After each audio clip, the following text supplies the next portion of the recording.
Bonjour à tous. Dans la vidéo d'aujourd'hui, on va corriger un devoir de statistique à deux variables de niveau de terminal Bac Pro. Donc c'est un devoir qui comportait deux exercices. Le premier exercice se faisait sous informatique, sous Excel ou sous un autre tableur. Cet exercice ne présentait pas de difficulté particulière à partir du moment où vous aviez l'entraînement nécessaire pour construire le nuage de points à l'aide du tableur. Ensuite, obtenir la droite d'ajustement et son équation ne posait pas de difficulté particulière et permettait du coup de répondre aux questions de synthèse de ce premier exercice. Pour le deuxième exercice, il était un petit peu plus délicat puisqu'il n'était pas forcément évident de tracer le nuage de points à la main et encore moins de trouver l'équation de la droite d'ajustement.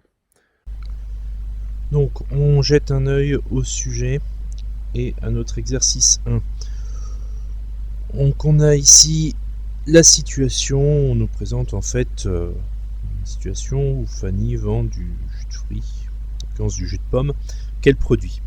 Et elle aimerait savoir le volume de ses ventes dans 5 ans, puisque si elle plante des pommiers maintenant, elle aura des fruits que dans 5 ans. Donc du coup, pour faire cette estimation, elle a relevé le volume de jus vendu au cours des 12 dernières années. Donc c'est ce qui est indiqué dans le tableau ici. Et pour les premières questions, la première, on nous demande à quelle année calendaire correspond l'année 12. Donc année calendaire, c'est une année dans le calendrier.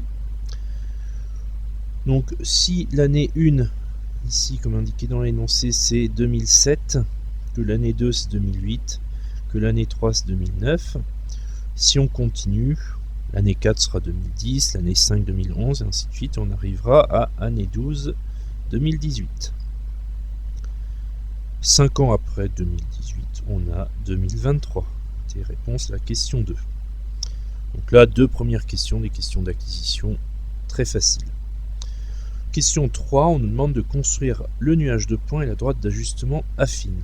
Donc pour ça, on va passer sur Excel. Donc sur Excel, nous avons ici un tableau qui est en fait le tableau qui est présent dans l'énoncé, qui reprend en première ligne les années et en deuxième ligne le volume en litres. On nous demande en question 3 à l'aide du tableur construire le nuage de points et la droite d'ajustement affine. Donc c'est ce qu'on va faire, on sélectionne notre tableau et on met le nuage de points. Donc on l'a ici. Maintenant la droite d'ajustement affine, eh bien, on va mettre une belle courbe de tendance qui est linéaire en l'occurrence. Et donc à faire, vu qu'on nous demande en question 4 quelle est l'équation de la droite d'ajustement, eh ben, on va demander au logiciel de nous la donner, ça sera plus rapide. Donc voilà. Donc là du coup on a notre réponse à la question 3 et à la question 4. Une pierre deux coups. En question 5, on nous demandait à l'aide du tableur calculer les coordonnées du point moyen. Donc pour cela, on va demander au logiciel de nous calculer la moyenne de la première ligne et la moyenne de la deuxième ligne. Comme ça, on aura les coordonnées du point moyen.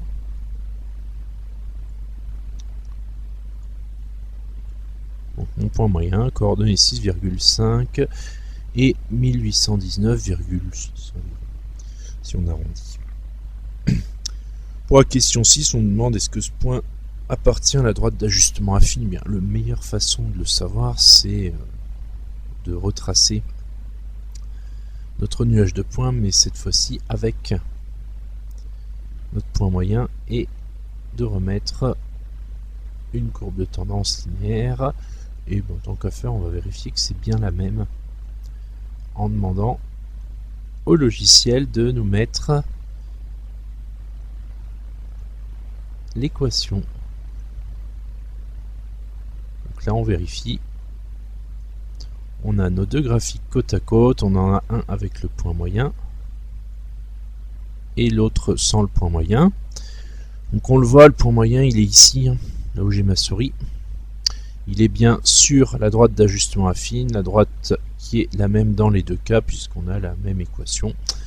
Donc tout va bien, le logiciel trace bien les droites d'ajustement comme il faut, puisque je rappelle que le point moyen doit nécessairement se trouver sur la droite d'ajustement affine. Donc du coup, on retourne sur notre sujet. On renote bien la réponse à la question 4 qu'on a trouvée à l'aide du tableur, également pour la question 6, on fait pareil.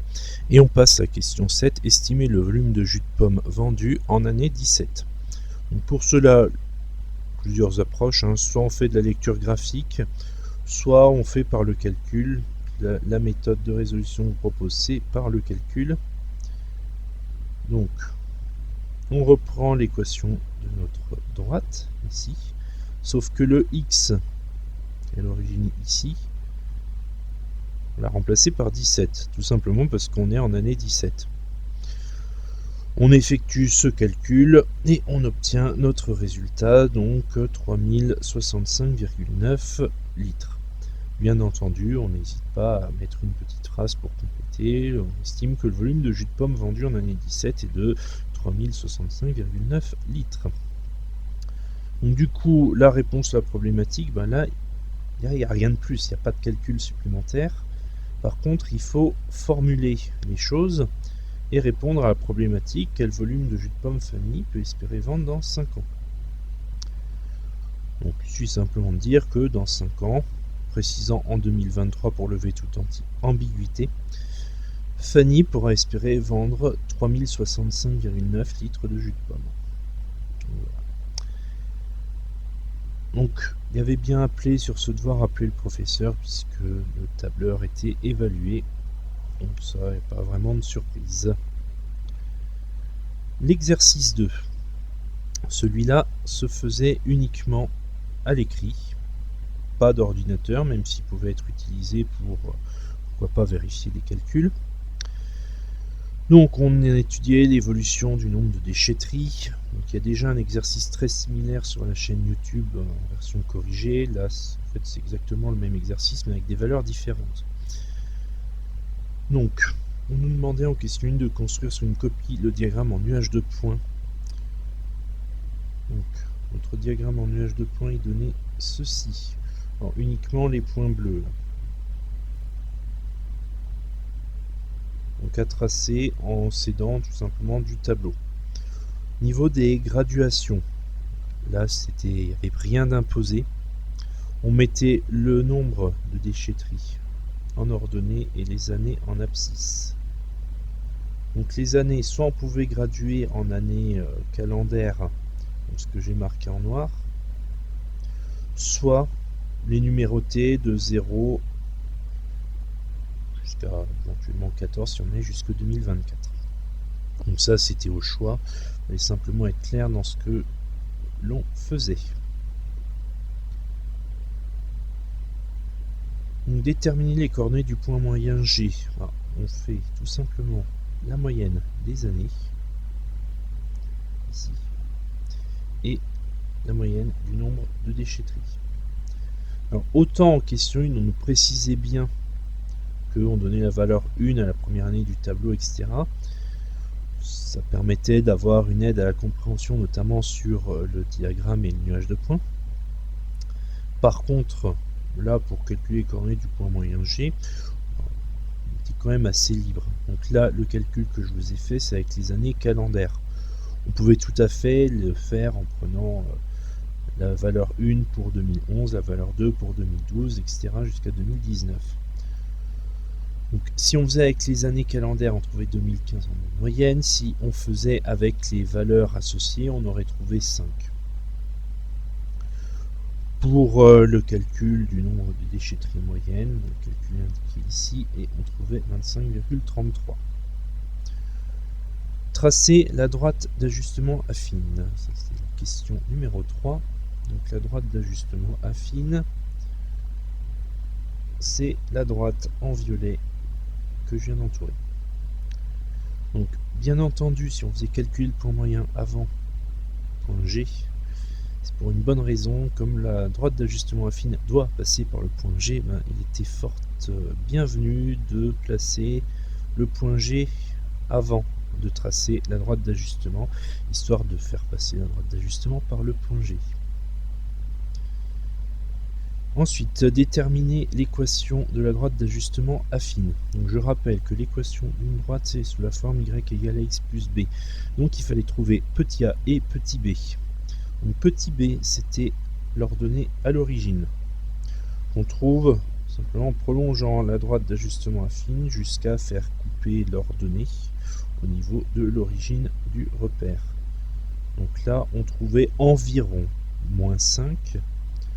Bien sûr, c'est de la lecture graphique, donc vous pouvez avoir des résultats légèrement différents. Et pour petit a, on prenait 2 points sur la droite. Alors moi, j'ai pris un point que j'ai appelé A, coordonnée 4, 20, qui se situe ici.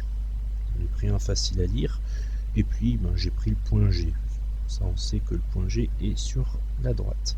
Donc là, j'ai mes 2 points. J'utilise la formule qui permet de calculer le coefficient directeur de la droite. Donc différence des ordonnées divisé par la différence des abscisses, et j'obtenais du coup 5,33. Donc j'en concluais que l'équation de ma droite d'ajustement affine était de 5,33x moins 5. Ensuite, les questions suivantes, des questions soit de lecture graphique, soit de calcul à partir de l'équation de la droite d'ajustement. Donc déterminer le nombre de déchetteries en 2024. Donc par le calcul, vous avez le calcul indiqué ici. Et en lecture graphique, on se plaçait à 2024, on montait en pointillé, passer à la règle bien sûr sur une copie jusqu'en haut, et ensuite au moment où on coupe la droite qui est en dehors de mon champ de vision sur ce que je vous ai proposé, eh bien on va aller lire la valeur correspondante, ce qui nous donnera une estimation. En l'occurrence, on devait trouver quelque chose autour de 70. Oui, si on ne s'était pas trompé. Ensuite, en quelle année le département dispose-t-il de 80 déchetteries? Alors là, c'est pareil, soit on effectue une lecture graphique dans l'autre sens, donc en se plaçant à 80, qui se situe un peu en dehors de mon graphique, soit on faisait par le calcul, procédant comme ceci, donc résolution d'équation du premier degré, et on arrivait à x égale 16, donc on a conclu que c'était en 2026. Donc du coup, il ne restait plus qu'à marquer une phrase de conclusion. En 2026, le département disposera de 80 déchetteries.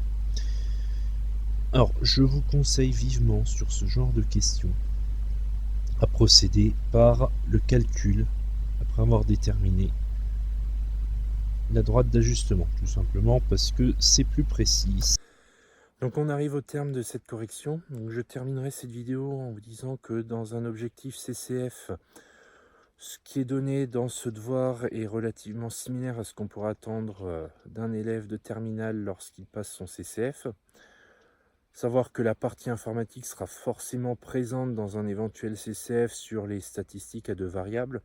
Bon, éventuellement le remplacer par la même chose sur calculatrice. Après, si certaines choses ne vous paraissent pas encore claires, bien n'hésitez pas à poser des questions en commentaire. Pour ne pas rater de vidéos sur les prochains chapitres du programme de terminale ou sur d'autres années, vous pouvez vous abonner à la chaîne, comme d'habitude. Et du coup, moi, je vous dis à très bientôt. Salut!